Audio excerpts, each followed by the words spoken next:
What is up, guys? It is your boy T-Shroom coming in hot, coming in really excited this morning. I've got a couple of very excited dogs there in the background. Trying to get in on the crypto reporting this morning. So we've got some really good news coming in on the charts. Bitcoin holding above some key support. Oh man, these dogs are just going for it right here at the open of the show. Gotta love it. But so we got some good stories coming up, and Tim is actually not available this morning. He'll be coming in around probably 9:15, but he's had some stuff that he needs to take care of, so he'll be coming in a little bit later. Over at the Hit Network, they've got looks like they're launching some new content, so that's going to be a lot of fun for Tim to work on. But unfortunately, it has prevented him this morning from being able to participate. So he'll be in here in just a few minutes. So we're going to keep our eyes on the markets, guys. We're going to stay focused, and we're going to make sure that everything is running smoothly. And I have some very helpful pooches, some little puppy dogs that are running around and trying to help me do just that. And speaking of dogs, we've actually got, because I anticipated some barking, because I am taking care of my parents' dog, and my parents' dog has very little self-control. It is not a good dog by any means. It's actually a pretty bad dog in a lot of dimensions of analysis, unfortunately, and it inspires my other dogs, who are usually very good. It inspires my other dogs to bark and to misbehave and not eat their food and do some of these types of things. So it's very discouraging to be taking care of a dog like that. But c'est la vie. You know, if that's the worst problem in my life, then I think I'm doing pretty good. And hey, at the end of the day, the best therapist has fur and 4 legs, according to Goldenst Arst. Whatever that is. I don't know if that's an organization or what. Golden Street Arts, maybe? .cc? I'm not sure. That's definitely not a person's name. So there you go. Again, if you're just joining us, Tim is going to be joining us a little bit later, around probably 9:15, maybe 9:20, to get into some of the crypto TA. But I'm T-Shroom. I'm going to be rocking out with you here in the early minutes. We're going to be bringing you some of the stuff that we normally do. We just got into our intro. We had our dogs chiming in here, bringing us a little bit of help, and I appreciate you bearing with me. Bringing us a little bit of help from their little dog vocal cords to kind of chime in on what the markets might be here to hold in just a few minutes, as the markets will be opening here at 9:30. But crypto has been open and it never closes. You know, that's one of the big differences. And as we can see, Bitcoin is actually pumping like right now. Let's go ahead and take a look here at the charts. I know we usually don't do this, but I wanted to go ahead and jump ahead and just take a look here at the charts. And it looks like Bitcoin over the weekend, so this is all yesterday and today, Bitcoin has actually had a decent move. It pushed down all the way to 29,000 even, looks like. It didn't get quite there, but it wicked down to 29,039.59. And then from there, it rallied back up 1.45%, even wicked higher up to 39,530.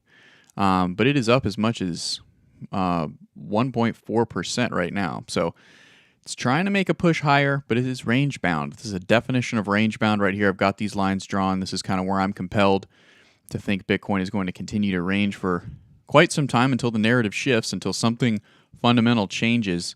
But perhaps I'm getting a little bit ahead of myself. Let's go ahead and get back and read some of these names. Folks, it's really good for you all to be joining in, and I'm seeing a lot of people in chat that I recognize. So let me get over there and read a couple of names. But like I said, guys, if you're just joining us, Tim got a little tied up this morning. Got a little something going on over at Hit Network that tied him up. But let's go ahead and get into the names. Elo Brown said, wait, did the thumbnail change? That was, I think, the first comment. I'm not sure how that's the first comment, but that's what's showing up on my comment feed here. And the answer to that is yes, Elo Brown. The thumbnail did change because it's his eye now who is opening the show.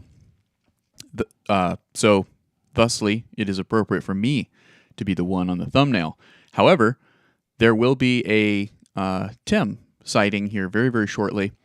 Won't be long now. He texted me, he said he'll be on pretty soon. So we will be seeing Tim. It's just a matter of time.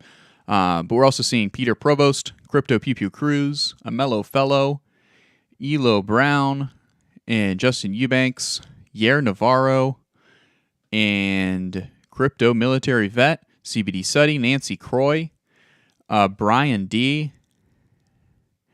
Gotta love these dogs, man. Mike Lowry, Gia S., Crypto Trades, The Kid Coman, Chef Webb.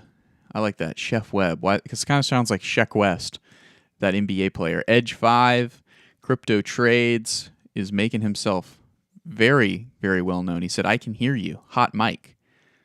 So there you go. There was some breathing beforehand. That's good. Good to know that people are alive and breathing.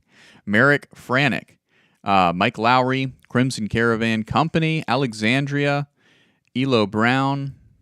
Elo Brown said, "What happened to Army? No one has seen these people after T-Shroom kicked them off the show." Yes. So there seems to be a conspiracy developing, and nothing is getting past Elo Brown. Elo's on the case. He's taking notes, he's seeing patterns, and he's publishing his findings here in the chat for you guys to kind of see what the heck is going on with the investing bros. Has T-Shroom taken over? Are there some things that they need to look into a little deeper? Kid Coman said, a little tied up. I don't tease us with a good time. Wow. That's a comment that could be interpreted a lot of different ways. And we're going to interpret that in 0 ways. We're going to move forward into our next segment here. But I do want to thank you guys so much for coming in. Normally we are joined by the Bro Fester of TA. And before that, we were joined by Army Piper. Both of which gentlemen, for very different reasons, and with very different amounts of notice, had to not be on the show this morning. But that's okay. That's why I'm here. T-Shroom, Old Faithful, I'm here, and we're chugging, we're firing all cylinders, baby. Let's get into the macro news here. Let's go ahead and open it up. We had some pretty crazy developments in Japan yesterday, and they're actually not reflected in this specific update from the economics. So we're actually going to breeze past that. We may get to it later in the show, depending on how much time we have. But the Japanese, long story short, Japan and their central bank is actually taking some pretty precautionary measures. They started to kind of become a little bit more of a hawkish entity last week. They signaled a little bit of hawkishness, but it looks like they've had to reverse course very quickly and print money to buy their own bonds. We may see some ripple effects of that onto the U.S. stock market today and to maybe the European stock market as well, which should be open and trading. So we could probably take a look at that to see. But it's probably not going to have a lot of implications in the midterm because there'll be some other headline that traders are going to trade on. But ultimately there's going to be some big shakedowns over there in Japan, and they're going to have to change. They're going to have to switch up what they're doing. They're going to have to figure it out, and I'm not sure exactly what they're going to do. But yeah, let's go ahead and get more into the prints that we are seeing. GDP growth rate Q over Q flash for the EU got printed at 0.3, and the consensus was 0.2. Forecast 0.3. So GDP is coming in just at forecast and just above the consensus. So that's positive overall. Taking a look here at GDP growth rate year over year, that came in at 1 point. The actual print, was actually 0.6, and the forecast was 0.6. So that came in right at forecast. I'm gonna go ahead and jump over to Brocam, because we do actually have, that is not Brocam. It looks like we do have the Professor of TA in the house now. So if you'll stand by with me, things are a little crazy here on Investing Bros today, as we had a little bit of a there he is. What's up, everybody? We had a little bit of a monkey wrench. Was it a monkey wrench? A curveball. A curveball thrown into the system. It was a curveball. So, well, just so you guys know, first of all, I'm very glad to be back. Thank you to everybody who sent prayers and wishes on Friday. Missed being with you guys, but I'm glad to be back. But then this morning, so Ben is starting a new live show that I was helping him set up with. But as we were going into it, his computer had to be restarted, and then we were struggling to figure out how he's going to go live, and so it delayed us. And so thank you, everybody, for sticking around. But T-Shroom, first of all, T-Shroom did a fantastic job on Friday. The show was amazing. You guys clearly loved it. So maybe I am fired. You know, who knows? Like, I know Elliot Locke and Crypto Set Guy want me fired at this point. And it is what it is. But catch me up, T-Shroom. How's the show going? What have we gotten through so far? Oh, it's just been an excellent show. And I really owe it all to my dogs, who from the very beginning of the show were able to vocalize kind of their thoughts on today's trading and kind of what to expect. Now, I will say that their utterances and their ability to communicate is very limited. They're mostly limited to single syllables, and they just kind of repeat those syllables. However, if you, a really good trader, can interpret those syllables and be able to translate that into gains. And so that's about how the show has gone. It's just like charts, you know. It can be nonsense if you don't know what you're listening to or looking at, but it's true. When you decipher the code, it can be very, very, very beneficial for paying dividends. But yeah, so have we gotten through? I think you were doing market open when I came in, or you're doing not market open, sorry, economic update. Yep. Why don't you continue, and I'll jump in here in a little bit. Absolutely, yeah, we'll do that. So heading back over to my screen, and there we go. So let's take a look here. Inflation rate year over year flash. This is actually a pretty important one here. Came in higher. So the actual rate actually came in higher than what was forecasted, but it met the consensus. So I don't know why they would try to make a consensus above the forecast. You know, the forecast and the consensus, the relationship between those two has always perplexed me. Why, I guess, well, we're going to move on. The actual print was 5.3. That's going to be interpreted as pretty bearish, to be honest with you guys. Yeah, that's a year over year flash. We'll keep moving. There was definitely there was definitely some more, so we want to make sure we're keeping up here. The unemployment rate in Japan, that's not super relevant, is it? It's actually not. It's not even that bad. It's 2.6. That's pretty decent. I thought that would be lower. All right, taking a look here. Tomorrow, we've got the ISM manufacturing PMI and the JOLTS job openings. That's going to be coming in at 10 a.m. We will be ending our show tomorrow, so at that time, so we won't be covering that. But that's going to go ahead and round us out there for our economic news, our macroeconomic news. So that's pretty much it. We could go ahead and maybe get into the fear and greed, maybe get into the trueflation and things like that. So Tim, I'll go to your screen for that. Yeah. Did you do liquidations? Because there's one on here, the top one, XVG. I don't know. Yeah, you can go ahead and share my screen here. XVG, no idea what that is. Well, you got to go to 24 hour. Leading the way. You're right. T-Shroom. We discovered that. There we go. Let's update this just to make sure that it's all up. There we go. All right. Never mind. XVG, stand aside. No one cares. You're already all the way over here in the top right. Bitcoin leading the way with long liquidations. Only 10 million. You know, it's $10 million. So I wish I had that in my portfolio. Same. But 10 million has been liquidated there. Ethereum right behind it with 8.71 million others. Okay, so we're just going to group them all together. I don't know why there's an others option. Bitcoin Cash, though, is the leading short liquidator. XRP 2.71 million long liquidation. So overall, kind of more bearish last 24 hours in price action. We are seeing the trueflation tick down, though. So you guys might remember over the weekend, we got to 2.56, I believe was the peak of trueflation. And then we're down to 2.25. So the weekend was good for that. But let's keep moving on here. We are now starting the watch of will we now pause for good here in September. We got a long time. How long do we have? Actually, it's officially 51 days until the next FOMC meeting. 79.5% of CME futures predicting that will be a pause once again. This will be the second pause, but for potentially the end. Like, we're going to pause here for a while. 20% saying we get one more rate hike. November, let's see where we're sitting at. We're saying still pause, but the odds go down a little bit. That means there's some people thinking maybe still we're getting one more rate hike. 63% in December, but now you're starting to see some people even predicting a rate cut in December. Let's move on to January. Still saying a pause, but definitely moving towards cuts.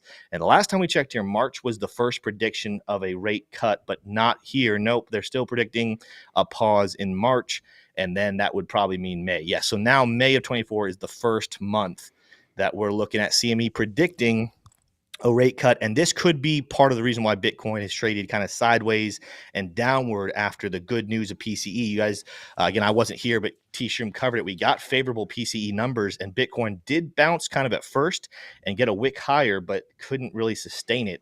Let's keep moving on, though. Let's go look at the Bitcoin Fear and Greed Index sitting at 50, down this low. So still a lot of a neutral indecision here, not really deciding yet which way we want to go with the market. We're going to keep on strolling through, though, and we're going to go over here into our coin market cap open. Let's take a look. Top 10, top 15 coins. So far, XRP down 2% in the last 24 hours. Let me just make sure. I'm gonna refresh this, make sure it's up to date. There we go. Yeah, 2.15% for XRP.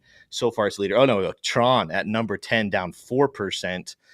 Like you guys see, almost nothing in the top grouping up until Bitcoin Cash. Bitcoin Cash is up 3%, but everything else, for the most part, is down or just kind of sideways. Let's take a look at the biggest gainers, biggest losers. BSV. So BSV, again, another split off of Bitcoin. Bitcoin Cash was one of the bigger ones in the top 15. There you go. It's coming in at number, what is that, 5 or 6? That's five on the biggest movers of the day. But BSV up 11%. This also could have to do, though, with the fact that it was down last week after that Craig Wright news. Let's see what the biggest losers are. Curve Dow token down 12.69%. Anything significant? Again, Tron, top 10 coin, down 4%, but that's not too bad. XLM, after having some good price action last week, it's still up 5% in the last 7 days, but down 3.8% on the day. Quant is another, again, nothing necessarily super major here outside of Curve, Frac Share, Synthetics, everything else less than 5% down. You know, before we move on, T-Shroom, I didn't get to be a part of it. Did you already do the reading of the names? I did, Tim. Yep. You did. All right, good. Well, you know, shout out to everybody in chat. Again, my apologies for being a little late, but we had some things we had to work on here this morning. And I saw I saw Crypto Trade said Tim sounds tired. I'm just trying to. I'll try not to sound so tired. We're gonna see where I'm sitting here. TJ is back in office. I know everyone thought that TJ was gone for forever, but he's here. He hears everything that I'm saying, but nothing that T-Shroom's saying. So TJ's in the office. I'm trying to be respectful to him. And then on the other side of this wall, Ben is shooting his morning live show now. He's going to start doing a morning live show at 8:30. Was a little late today, but cool show. You guys should definitely check out in the future. If you guys are up at 8:30 and want to do some research with Ben, Ben is pretty much using that show to just research degen projects, research his trading. There's going to be a new show coming out that is going to be super cool, a debate style show. He's going to be doing some research to prepare for those. So super cool stuff there. But let's go ahead and jump on in here, T-Shroom. Let's jump into charts this morning. Ooh, okay, so it's very confusing what we have going on here, guys. Of course, our charts brought to you guys by Chart Prime. We love them. One of the best indicators out there for trading. I'm starting here on the 4-hour chart, but I'm going to show you, while the 4-hour chart kind of does look favorable and it could continue to move to the upside, maybe even touch again this yellow box, this T box, as Piper has coined it.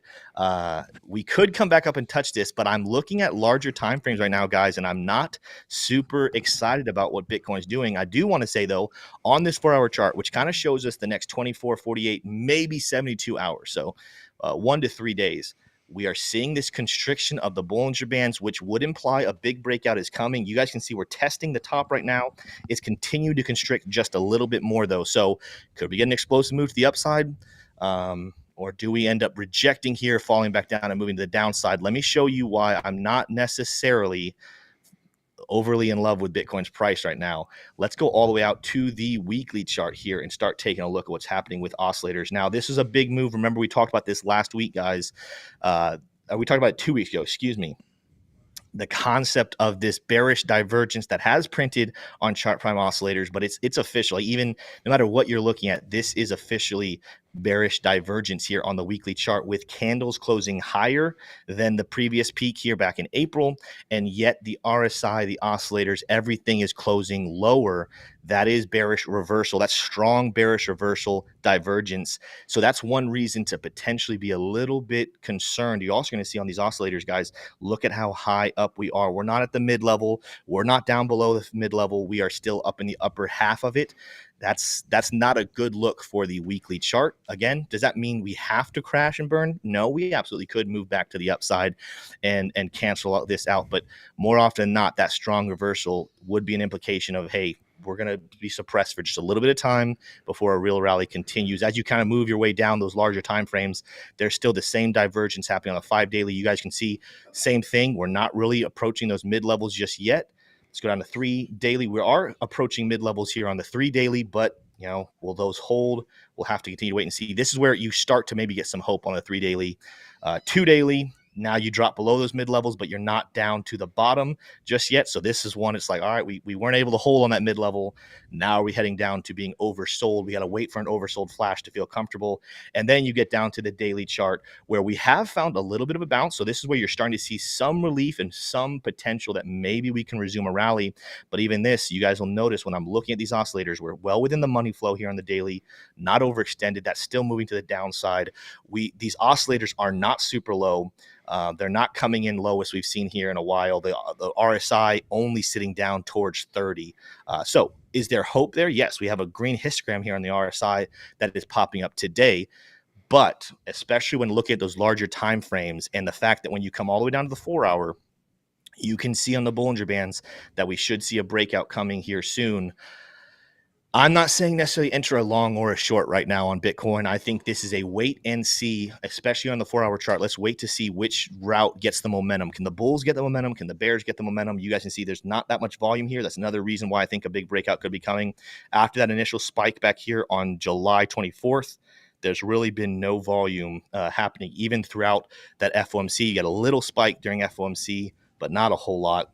So for those reasons, guys, I'm a little concerned about what I'm seeing on Bitcoin's chart right now, but it's not the only one. You're going to see that on the altcoins here as well. There's some fresh FUD in the market we're going to talk about here just a little bit later with the SEC and old Gary Gensler. He's refusing to go down without a fight. But that is what we're seeing on Bitcoin. It's 923. T-shirt, what altcoins do you think we should take a look at this morning and check out? Ooh, to be honest with you, there's been a decent amount of interest in Theta. I know that Crypto Archie just did a video on Theta. It could be a good one to look into. Is that just THETA? Is that the ticker? Yeah. Theta USD. Let's go take a look at Theta real quick here. Let me go out to, I want to start out by looking out on the daily chart. You can go back to my screen now. So I've never done TA. Well, I have done TA and Theta. I have a line drawn. It was a long time ago that I did TA on Theta. Let me go out to the weekly chart. What was I doing on Theta? And then probably Curve as well, CRV, because they're having some structural issues over there. Oh, nice. Well, yeah, a long time ago. Did I do this on log chart? What am I? Yeah, this looks like a log chart. A long time ago, I identified a symmetrical triangle pattern that did not break in it the way it really should have. This should have broke to the upside. It broke to the downside. So we're going to go ahead and clear this up right now. Let's take a look at the market as a whole. Let's go back to linear. I do like looking at linear. Ever since back here, we did bottom out in December of 2022, and then we double bottom. We technically set a new bottom, but that's close to, oh no, that's not even close to being double bottom. That is clearly a new bottom here. So in fact, the real bottom was set back here on June 5th. It does look like, let's zoom into the daily chart and take a look here. So something to think about, this most recent bottom is a positive in the sense of that it is one of the coins that's probably the most overextended to the downside. The negative is it's so overextended that it came down and set a new low here more recently back in June. So what is wrong with it? But that is a sign. I guarantee you, when I pull up our multi-time frame support resistance, yeah, we're sitting super low. We do have some stuff below us. We do have some strong support. That is the strongest daily support level still sitting back below us. So a dip absolutely is possible. The strongest 12-hour is sitting down towards where we wicked. But you guys are going to see, for the most part, most of the multi-time frame support resistance is above us. That's another sign, guys, that this is a project massively overextended to the downside. I would say it's one, again, if we see disaster happen with the economy, let's take a look. Maybe we're double bottoming. We still could drop another 27, almost 30% back down to double bottom at our bottom around 58 cents, it looks like. So that's something to think about. Like, let's just even say, let's say we were to pop up and here come to the highest level. That's a 63% rally. But if we were to fall and you wait, the difference, yeah, we're talking about the difference between a 50x and 100x potentially in the future if it goes up to the upside. I don't know why I just said 50x to 100x. I'm not saying it's going to happen. What I'm saying is, if you guys are thinking buy right now and it just explodes, you could wait and see, hey, do we get another dip down with the rest of the market? It would make a lot of sense. Again, a project that's massively overextended. There's a reason why it's overextended. I would imagine Theta has a little bit lack of confidence in it at the moment, and that's why we just set a new low here back in June. Let's take a look at more oscillators here. Let's take a look at our market oracles here as well. On the daily chart, we are below that dynamic reactor. We did just get some bearish divergence that we're kind of not necessarily respecting just yet. So that's maybe a positive sign that we're trading sideways after that bearish divergence rather than really correcting. And then also, it wasn't a very high divergence. You're going to see the oscillators really didn't get that high there. So not necessarily overwhelmingly bearish. Technically, it is. Moving into a 4-hour chart, let's take a look here at what we're seeing. Our most recent bounce was off of bullish divergence. Not saying that the bearish one whatsoever. This hovering right there in the middle, even on the 4-hour chart, this is kind of a no trade for me. This is not really a coin I'm looking in. You would have wanted to get in down here. We're overextended. We get this bullish divergence. Let's just look at all the flashes here. Bullish divergence. You get a little. I can't remember the exact term. Let's just call it a peak seeker though. Here on the trend fusion, the RSI dropped all the way to 18. That's when you would have wanted to get in on this project. Now, I told you guys, like, there's a chance on those larger time frames, but I think that especially what we're seeing on Bitcoin right now and the crypto market as a whole, because I think that's the thing to think about. We're going to cover more of the SEC FUD here in a second, but if Bitcoin is moving to the downside, there's no catalyst right now saying that altcoins should take over dominance and start pushing their way up while Bitcoin's falling. So if you see a Bitcoin fall, you're more than likely going to see a crypto fall as well. And Theta is no exception to that. So, yeah, that's what I'm seeing on Theta, guys. We are above the 4-hour dynamic reactor. That is positive. But again, being below that daily, well below that daily, maybe we make a push up to it and set a higher high. But I don't know if Theta is ready for anything explosive. Again, kind of hovering in a middle zone. Did Archie say anything of specific value when it comes to the fundamentals of it, T-Shirt? He did. He mentioned that there are some people on the board that like the co-founder of YouTube and one of the founders of Twitter, Okay. Twitch. So there's some influential folks on there, but it's one of these cryptos that's like it's supposed to be kind of like Atom, kind of like that are like updated for scalability from the initial ship. So they don't have like a longer roadmap to become scalable. They're shipped as very scalable. So that's kind of what the thinking is there. Yeah. And they've got some partnerships with, I think, Samsung. So I'm taking a look at it. Full disclosure, I have not bought it. And if I do, it's definitely not going to be a significant, allotment into that. I'm not going to gain too much exposure to Theta, but it's something that caught my interest. And looking on the charts, it looks like it would be kind of a longer term hold, not much of a trade. So I'll say this right now. I mean, to be honest, I don't know if I know as much about the actual founders of it, but I can't imagine it's too positive. To me, that is not a positive. When you just said the founders of YouTube and the founders of Twitch are involved, you could still see money go up. But if anyone's thinking, oh, this is going to be a great decentralized crypto, that is not to me a very positive sign. I don't believe. Correct me if I'm wrong, but I do not believe the founders of Twitch and YouTube are the most censorship-free, decentralized, friendly businessmen and women Mm-hmm. of the market. So Well, I I think don't that know. I believe that the initial founders of YouTube they've sold YouTube like a long time ago. Yeah, So they're yeah, and I get that. Like I said, so for all I know, maybe they are the biggest friends. But I mean, was there ever a time that YouTube was the most censorship-free? yes. Yeah, I You mean it think was so? back in like the Charlie Bit My Finger days. Yeah, it was like you could upload anything. Well, But that was a that's just a different classic. time. That was a different time for YouTube. It's true. It's true. Yeah. So I think your point is valid, Tim. I would say that's definitely a major consideration in kind of valuing the quality or valuing like how much those board members actually are going to bring. Mm. So maybe Curve token would be another good altcoin to do some TA on as well. CRV because it Mm. had a big tank ski this morning, or I guess it was probably last night. But I'll go ahead and pull it up for you. Going over to your screen, What? Pull up to Curve token CRV. you want? Oh yeah, we want to take a look at Curve. Yeah, All right. yeah, Well, what is the ticker for Curve? CRV. CRV. Yep. Yeah. Literally, as I asked the question, I was like, "Oh, it's CRV." All right. Let's take a look at what we have going on here. You can share my screen. Mm-hmm.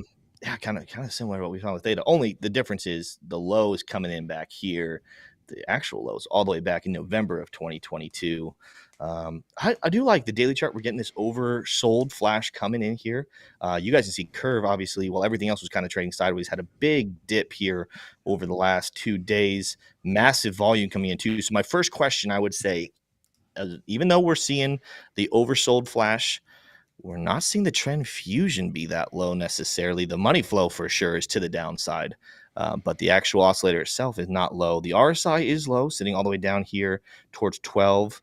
But what caused the volume on Curve to skyrocket to the downside? Now, this is a positive sign right here, guys. The day is not over, but look at how small today's candle is compared to how large that volume histogram is.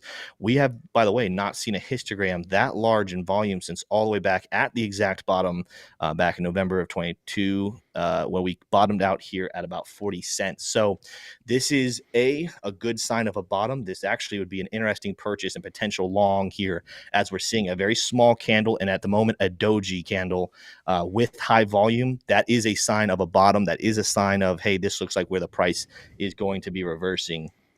And more than likely, what you're probably going to see is a pullback up to former support up here towards 71 cents, which, let's take a look. What would that be? Let's say you purchase right now and we did get a bounce up there. You're looking at about a 12, almost 13% rally here on Curve. But like I said, even though we're not seeing the reversal flash that we just saw at this bottom, that would be nice. I would love to see that as well. The massive volume with the small candle is a positive sign. I think even better, potentially maybe you make it back up here towards the dynamic reactor. Let's take a look at our multi-time frame. Yeah, there we go. Look at that, guys. Only one support level below us. We do have an order block right below us. We're kind of sitting right on top of. It's super low though. All the support and resistance is sitting above us right now. So another positive that I'm looking at here on Curve. I'm not going to lie to you. This is a very interesting long opportunity. I do believe at the moment, again, not financial advice. You guys continue to do your own Yeah. research. If there's terrible news about Curve, which it looks like there probably is something with this high volume, but just from a chart perspective, again, like I said, this alone right here is pretty interesting to me. The fact that we have that high of volume with that small of a candle, that's a pretty strong Mm-hmm. reversal indication right there. Yep. So I'll say, and people are saying in the chat that it was hacked. We're going to get to those details in a second. It was hacked. And Okay. Brian D made a pretty interesting point. He said Curve got hacked. It'll bounce Yep. back. Strong coins do. And Yeah. what I'd say to that is yes, that's true. Even Luna bounced back. It had points where it bounced back, right? When the market still saw it as a strong coin. Nowadays, it's not. But during that initial downward movement, there was a lot of people making a lot of money off the bounces. I'm not saying that Curve is in any way going to have the same demise as Luna. Don't get it twisted. But what I'd say is for expert traders and expert traders only, meaning people who have already paid their tuition. They've lost a lot of money in the past and haven't lost a lot of money within the last 3 years, right? They've learned how to mitigate risk, how to trade wisely. Those people, expert traders, again, Yeah. may see this as an opportunity to trade a little bit of the volatility and maybe even try to get a bag of Curve, because Well, Curve is very, yeah. very ingrained, especially in the Ethereum ecosystem, as we're going to learn here in just a few minutes. I guarantee you that there are going to be traders out here taking advantage of it again, because the amount of shorts probably that were sent here. I mean, let's go back to my chart real quick. Look, this is the daily chart. Let's go down to the 4-hour chart. Let's get a little bit more. Look at all of the volume coming in. The most volume actually came in right at that bottom candle on the 4-hour chart, but that high of volume is shorts, by the way, guys. Like, that is shorts. I'm assuming that this big volume was short liquidations. That's why I went back over here and I'm looking to see the CRV pop up anywhere. It might just not have enough going on. I'm down to the 12-hour chart. Maybe let's go to the 4-hour chart. Anything happening there? Let's 24. Is CRV and there we go. Okay, CRV. Okay, so CRV sitting at $2.7 million of a short or like long liquidation. So okay, people. So here's what happened, guys. So at the moment we're sitting with long liquidations, but I guarantee what that's taking into account is the longs that were held up here, right? So that's why we need to come down here. We need to go back to it and then look at lower time frames. Let's go 4-hour. Where's CRV on here? Tell me it's on here somewhere. All right, they're still doing long liquidations. Is it 12-hour still long liquidations? Nope. Here we go. Long liquidation. We have short liquidations coming in on the 12-hour chart. If we were to go to CoinMarketCap and we looked up CRV and we looked up details, I don't know why I had to click on it, but we just did. All right. You know, we're only talking about a $560 million market cap. Daily volume, we're only looking at $338 million. And by the way, $338 million in volume, and that means it's up 2,200%. This is all people longing and shorting and longing and shorting and longing and shorting. It's a very volatile crypto at the moment, and traders are taking advantage of it. But I bet you because we'll tune on this back tomorrow. I guarantee you when we come back tomorrow, we're going to come back to this liquidations chart 24 hours, and it might not be the top because again, it's going to be hard to beat Bitcoin and Ethereum. But don't be surprised to see CRV still in this area right here, but it's going to be a red box, and it's going to be people liquidating those shorts. Because right now, going back to it, again, we did come all the way down. We did wick all the way down to 58.62 cents. We're currently at 62.87, but there's still probably a lot more shorts entered right in here than there is anything else. I think if you click on it, you can get more. Come on. I don't think it doesn't want to say. It does say, okay, of this 1.69 million longs liquidated, 1.1 million shorts liquidation. That's why it's coming up to a total. See, even that, like, it's telling us 2.7 million longs were liquidated, but almost half of those were shorts. There's just more longs liquidated than shorts. So therefore, that's why it's kind of ticking in that box. Definitely got to check on that again tomorrow, T-Stream. Go back to Brocam here. We'll probably be done with Curve. But yeah, very, very interesting. And I saw people in chat saying they're going all in. Listen, if you guys go all in on Curve for a long, please continue to keep a nice tight stop loss. Do not get, because there's an opportunity here for certain to make money. But anytime there's a big opportunity, like anytime you see a great reward, there's still great risk. The two go hand in hand. You don't see one and not the other.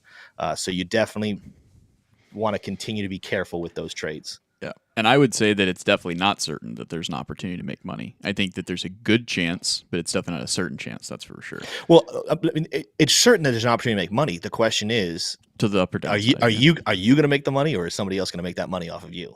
You know, someone's going to make money. I suppose in that sense, it is certain. Yes. Yeah. Cool. Well, we're about 9 minutes into the market open. We could go ahead and flip over to that. All right. Yeah, let's go ahead and make it happen. Taking a look over at my screen, I've got Quant pulled up, and we're just going to breeze right on past that, although it is looking a little overbought on the day, starting to get up to those levels. Taking a look here at energy, guys. Energy, hopefully will stay out of the news, but I am starting to see and hear whispers about maybe energy not being able to play ball, and here is why. It just got up above $80 a barrel. So Brent crude is now up over $81.50 per barrel. This is not good. It's still not at any kind of like troubling levels to be sure, but the trend is not our friend right here. It's not moving in the right direction. Why is that? Well, because there's a little thing called the Federal Reserve. And the Federal Reserve measures very intently inflation. And the main input into inflation, you can say whatever you want, I don't care, it's oil. Okay? At the end of the day, it's oil. And people can, make their counter arguments to that. The reason why inflation has come down is because oil has come down. Oil is a main input into the economy, and people pass down the prices as the prices of their inputs go up or down. Okay, so taking a look here at oil, it is coming back up. Now it's at the range. It's at the top level of the range here. It could easily reverse and come back down and test lower, test like a midline or something like this, some major supports. But I'm lingering on this because it's important and it's troubling. You don't want to see oil in the headlines right about now when the Fed has in its brain that it might start pausing, right? It might start pausing and not coming back to any more hikes for the next foreseeable future, 5 to 10 years, right? So we'll continue to monitor that. Natural gas continuing to play ball, continuing to come down, which is good to see. So that's favorable. However, oil above $80 a barrel, not good to see. And that is a major line to be crossed, and we will continue to monitor that. Luckily, the NASDAQ, the S&P, the Dow Jones are not only shrugging that off, they're also shrugging off the Japanese headlines from the Japanese central bank. So the S&P up 0.1%, NASDAQ up 0.2%, and the Dow Jones up 0.1%. So modest gains, but green. And green is a color that I appreciate this morning. This is showing just continued strength in the equities market, that they're able to shrug off this FUD from the weekend, from the Bank of Japan, and from a surge in oil prices. Surge, probably a little bit too strong a language, but an uptick, a penetration through key resistance in oil prices at that $80 per barrel. All right, I've beat you guys over the head with my concern for oil. I promise I will not return to it until we get the oil producers down at the bottom of the playlist, of the watch list. Taking a look here at your Bitcoin and your Ethereum prices. Bitcoin and Ethereum both ticking higher this morning. Bitcoin up 0.3, Ethereum up 0.25. So moving in the right direction. Tim did some pretty extensive TA there on Bitcoin, so I will leave it alone for now. Tron looking like it's leading the market lower here, 2.8% to the downside is the movement for Tron this morning. XLM not too far behind, down 2%. Quant down 1.9%. Compound down 2%. And yeah, in terms of notable movements, that's pretty much it. AGIX up this morning 2.1%. So we'll go ahead and whistle on past the majority of this. We're seeing gold and silver both up this morning. So as the stock market and oil are up, you're also seeing gold and silver coming in and getting bought as well. Your mega cap tech stocks here trying to tell a little bit more of the story as Meta and Tesla slip in the first 13 minutes of the New York session, while Apple and Google, Amazon and Oracle all gain on the news from the weekend so far. Equity is pretty strong. Liquidity is pretty strongly rotating into equities this morning, and decisively so. Taking a look here at your bond yields, this is going to tell a little bit more of the story here, guys. As your bond yields are ticking higher, some folks are less inclined to buy bonds, right? So those bond yields are having to come up higher, although these are not very, very extreme numbers. These are pretty low even for the bond market, with the 10-year up 0.25 and the 3-month up 0.04. There's not much movement there in the bond market this morning. Taking a look at cannabis doing well, green across the screen there, at least on my watch list. And then you're seeing mid-cap tech stocks do generally pretty well, although DraftKings getting sold off to the tune of 3.4%. Palantir killing it again, guys. I'm going to go ahead and highlight this name. This is a name that I've been in this year. Palantir up 8.6%. It's just pushed through this major resistance that I have drawn out here. And if it can get up there and turn that resistance into support, it's a tale as old as time. That's going to be very bullish for Palantir, which is basically an AI integration company. I mean, they mostly do software integration for enterprise. To be honest with you, it looks like a pretty promising name from a fundamental standpoint. I don't believe it's definitely not financial advice. So take that for what it is. But Palantir doing pretty well. I'm exposed to it, and I don't plan on selling anytime soon. And I do plan on buying dips in that name. That is a stock. So if you're outside of the U.S., sorry about that. Taking a look here at your big banks, they're all coming in green, and your big oil coming in green as well, with ExxonMobil leading the way up 2.1%. Taking a look here at your printers, your Bitcoin miners here, guys. It is definitely Monday. You've got Marathon Digital doing pretty well, and then Bitfarms leading the way up 2.5% this morning for the crypto miners. So the crypto miners getting bought. That's always good. They're definitely underbought. Let's take a look here at CleanSpark before we move on to our community section to talk a little bit about what you could expect from us this week and what you can expect in our community. But taking a look at CleanSpark here, you can see that and this is I'm doing this kind of as a summary of crypto miners in general. You can see that since the 13th of July, there's been a nice little return back down to the midline of the Bollinger Bands. It has tested that and broken through, but has kind of lingered back around that range.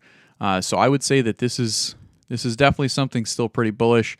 The Market Oracle Pro is kind of the support that it looks like on the daily chart, at least, that CleanSpark is kind of leaning on. And it has bounced off of that and is looking to maybe make a move higher. Guys, if you're not exposed to the Bitcoin miners, which a lot of people in our community, we talk about the miners in the Discord quite a bit. And what is a Bitcoin miner? Maybe you're super new. This is the companies that own a ton of Bitcoin mining infrastructure, meaning they do the process that keeps the blockchain operational. There's no single corporation that owns a bunch of servers that operates Bitcoin. It is a decentralized entity. It's a decentralized tool for humanity. And so if you don't know much about Bitcoin mining, I suggest you look into it. But this is a company, a publicly traded company that actually does Bitcoin mining. They generate revenue through selling Bitcoin and mining the Bitcoin. And here you go. That's a chart. It's reminiscent, or a summary, representative was the word I'm looking for, of the crypto mining industry there. So that'll wrap us out. Let's go ahead and get into the community. Tim, I'm kind of curious what are some things that you're looking forward to this week. I know that you had a pretty difficult weekend. I'd say difficult. So maybe share a little bit about that. I know you weren't on the show Friday, so share a little bit about how maybe things are going, if you're comfortable with that, and then we can talk about what we're looking forward to this week as well.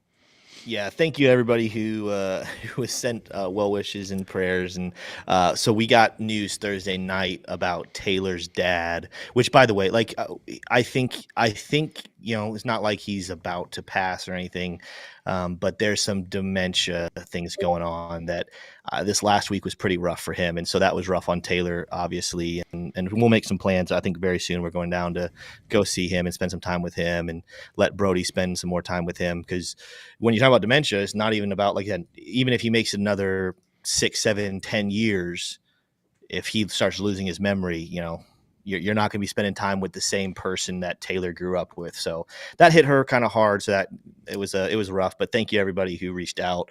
What I'm looking forward to this week is seeing how the markets improve, because we had everything we needed last week for a resume to a rally. So I want to see, do we actually get that does that come to fruition? Do we actually start pushing back up, Bitcoin back to 30,000 and start pushing higher, Ethereum back up over 2,000? Can XRP make a push again after touching 94 cents? We haven't come close to it again. And I know some people are going to say oh, Tim's rooting for it. Tim's not rooting for anything negative. Tim just reads charts. I can't tell you how many times I read charts and I really hope I'm wrong.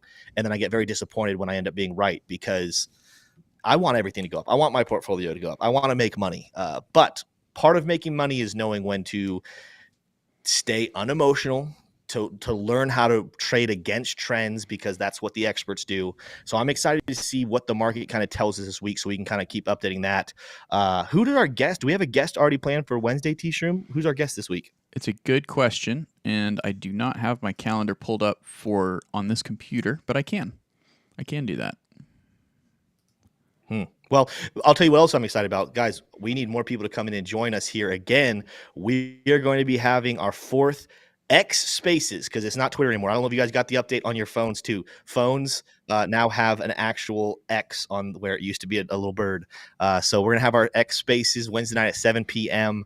And we haven't picked a topic for it just yet, but those are always fun. And again, it's another thing that you guys can come on in and join us and ask some questions and get to talk with T-Shirt and myself. Piper joined us last week again, so you guys can ask us questions. Make sure you're there Wednesday night. Put it on your calendar.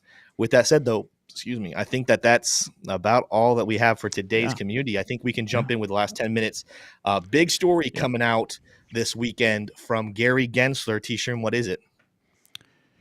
Well, let's go ahead and take a look at just that. I actually was going to cover the other one first, but that's okay. Let's do Gary Gensler first. All right. SEC told Coinbase to stop trading in all cryptos except Bitcoin before suing. So this is pretty big news. A lot of folks are talking about this. Let's get into a little bit of the details. On June 6th, the SEC charged Coinbase with breaching federal securities law, alleging that it was simultaneously operating as a broker, an exchange and clearinghouse for unregistered securities. Very, very bad. Very, very bad allegations, if true, namely 13 different cryptocurrencies, but not Bitcoin. Coinbase shot back, saying the SEC's actions violates due process and constitutes an abuse of discretion. Coinbase and the SEC are now embattled in a legal process, even as Ripple scored a partial victory in a case against the SEC, ruling that Ripple's XRP token is not a security. It doesn't stop there. I believe this is Brian Armstrong's quote, said, "They came back to us and they said, we believe every asset other than Bitcoin is a security." Armstrong said, according to the FT, and that's a news website, and we said, well, how are you coming to that conclusion? Because that's not our interpretation of the law. And they said, we're not going to explain it to you. You need to delist every asset other than Bitcoin. So that's Brian Armstrong's account of a conversation he had with a representative of the SEC. Could have been Gary Gensler. Doesn't really specify here. Some more details. Armstrong's revelations suggest that SEC viewed Ether, the second largest cryptocurrency, as a security before suing Coinbase. Gensler, the 4 SEC commissioners, and SEC staff have had different opinions on matters and don't necessarily reflect the institution's position unless expressed as so.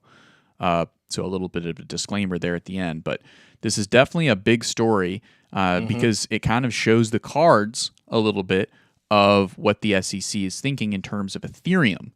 Now, what I'll kind of ask the question of is to you, Tim, is why now, Brian Armstrong? Why now come out with this information? What is Brian thinking, Tim? Why now? Well, I'm sure he is trying to play it very wisely because, of course, he has his own lawsuit going on as the article kind of depicts there. He wants to make sure he doesn't say anything wrong and then get himself in more legal trouble. So maybe after a long conversation with lawyers, he found out what he was allowed to say, what he was not allowed to say. But does this not prove to you the absolute bully mentality / corruption of the SEC? Like literally right there. Like we're saying that they are securities. That's our interpretation. We don't need to explain ourselves to you. Just listen to us. It's like, no, like you need to explain to us why we need to follow what you say. I get that you're the SEC with the word security in your name, but again, just because you say something doesn't make it true, and especially when there's no rational explanation for it. That is literally, the SEC has no case. They don't really have a reason to say that everything is security other than they want it to be, which to me proves that there is something behind them saying you need to FUD, you need to continue to call these securities to delay or to hurt or to keep people out of crypto at least for a time. And they don't even have a good excuse, and they're completely okay with that. What's really concerning me, T-Stream, and this is a positive article. I do think that crypto enthusiasts read this and kind of come to the same conclusion that I just came to. But you know what's really sad and stupid is that the amount of people who don't really question the SEC, that do think, oh, we just need to listen to what they say. What if they say something's a security, then that must make it so. There's going to be continual FUD on the crypto space, on Cardano, on Matic, on even Ethereum, it sounds like from this article, because the SEC is continuing to use their own power, whatever that might be, to say these are securities, and there are millions of people who will listen to them and stay away from those markets. So all the more reason, like I said, like, not that I'm happy that I was right about this, but I remember here a couple of weeks ago when the case came out that XRP had beaten the SEC, and everyone acted like it was over, and now that was a grand victory and the SEC had been defeated. I was kind of in that boat of saying, hey, guys, the SEC is not done. If we don't think they're going to fight back on this and try to continue to spread FUD, then we're kidding ourselves. I ended up being right, guys. The fight is not quite over. They're not done. Hopefully sooner rather than later. But again, if the 4-year cycle that crypto has been very consistent with holds up, we could continue to see wrestling for a whole nother year and stay right on schedule. T-Shim, do you have thoughts about that? It's true. It's true. Bitcoin is no stranger to sideways movement. That has definitely been the case with assets that are heavily traded. There's tons of trading volume for Bitcoin. It's gonna trade sideways sometimes, just because the bulls and the bears reach a point where there's equilibrium, right? In that moment, the asset is priced appropriately for that moment. So that's what's going to happen, and the SEC can only really do so much about the price, and very, very little, to be honest. Although they'd want to see crypto prices come down quite a bit, because it represents exit out of their system, right? There's only really so much they can do. Well, speaking about flawed systems, let's go ahead and take a look here at another unfortunate story. This one is not going to be easy to take, guys, but taking a look here at CoinMarketCap, you can see there is a disclaimer, kind of like the disclaimer that was above XRP for so long. It might actually still be there. I'm not sure about an ongoing SEC case. You can see here this is the Curve DAO token. You can see several stable pools, ETH. I'm not going to read all that. Utilizing Viper. This is a Ethereum language for smart contracts, have been compromised due to defective re-entrancy lock. So if you know what that is, good for you. Applause for you. Please exercise caution while trading and always do your own research, and then you can find out more information there. And then I click that, and you can see it's just a link to the Curve Finance. I'm going to go follow them. Twitter. So they're going to be issuing updates, but let's go ahead and head to the news for our coverage of it. And that is not the news that I wanted. There we go. All right. DeFi exchange Curve Finance confirms various Ethereum pools hacked. So that is a word that we don't like to see in crypto, but pools hacked. Let's take a look at some of the details. Per initial reports, the platform was exploited on Sunday for over 24 million. However, blockchain security firm PeckShield has updated the stolen amount to 52 million as the hacks unfold in real time. So that's a big number, guys.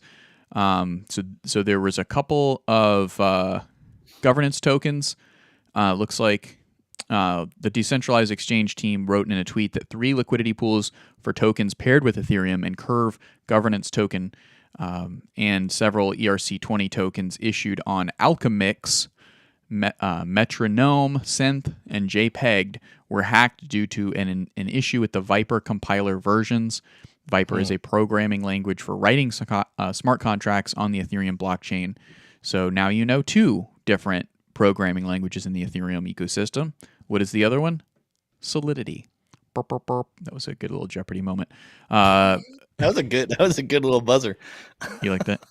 That was pretty. I mean, that's exactly what it sounds like. That was a good. Yeah. All right. There's a couple more details here. Trying to bring a little bit of levity to this otherwise dreary moment in crypto. But a lead contributor for the programming language also took to Twitter saying that the hackers likely spent weeks to months to find this vulnerability. So, this is kind of where we kick it back. And, I, for one, I mean, Tim might know a lot more than I do, but I, for one, this is where crypto becomes difficult because there's something bad happening in a language I don't understand, right? Which is programming language. I know a little bit. I have taken college level courses in programming, so I do know a little bit, right? But when you learn that stuff, it's all Python and it's like C++, and it's stuff that's very rudimentary for just like websites and things. Right. Smart contracts for a blockchain is totally different. It's much more complicated. But Tim, just from the surface level, and having the experience in crypto that you've had, what are you gauging off of this? Well, yeah, I mean, so first of all, T-Shirm, I don't know more about the coding side than you do. That's definitely not an expertise of mine. Here's where it's bad, guys, is that I think coders can get in here, and I think people who maybe sit here and do nothing but study Curve and pay attention to what's happening there, they're going to be able to read through it and kind of say, hey, this isn't that bad. But I'm telling you right now, if all the news articles are coming out that way, the average person is going to look at that and see that word hacked and want to run for the hills. And I guarantee you, just like every other project, there's a lot of people invested in these projects that have nothing to do with understanding what's actually fundamentally happening. They think that they can make some money in it. So for those reasons, they're invested. I think this is going to be a little bit of a route. I mean, here's what we do know. You can get over these hurdles. If they do everything correctly and they bring back security and they back on their marketing campaign of convincing people to get into it, then they're fine. But I mean, Curve isn't, it's not like a top 10 token. It's not like it's not one of the biggest ones out there. So I do think there's going to be at least a delay in how long before it gets its reemergence. I mean, even looking at top projects like Solana, say what you will about Solana, what your belief is, what you cannot argue with is they still have not recovered from how terrible the FTX debacle was. When you see that, didn't it say $52 million had been hacked? $52 million had been lost. That's hard. That's hard to overcome. Not impossible, just hard. So for me, again, I told you guys when we were doing the TA, you're talking about a long, or you're talking about a trade situation, there's opportunities there. But when we're thinking long-term investment, when you're thinking, hey, do I want to buy a project to invest in long-term? This is not one looking very attractive, and it's going to be a nice little climb to get back onto the positive side of the news after the word hacked is all over the internet. And again, 52 million, it's not a small chunk, not a small chunk of change right there. So, but T-Shroom, it is 10:01. It is time to go ahead and close out for the day. Again, weird show, and I saw that, guys, the stream dropped again. We'll get that figured out. We had it fixed there last week, and YouTube. It was right about when we started talking about the SEC, so it may not be our fault. Listen, there's confusing stuff there. But guys, thank you so much for being here. We didn't really do that many like pushes today, subscriber pushes. Today is the last day. I don't know if it's going to happen, guys, but we are about 105 subscribers away from 4,000. Help us get there. Share this with your friends. Share other videos with your friends. Get us to 4,000. GS will become a mod at 4,000 subscribers. With that said, though, we'll see you next month or tomorrow morning. With that said, you guys have a great day. Good one, Tim.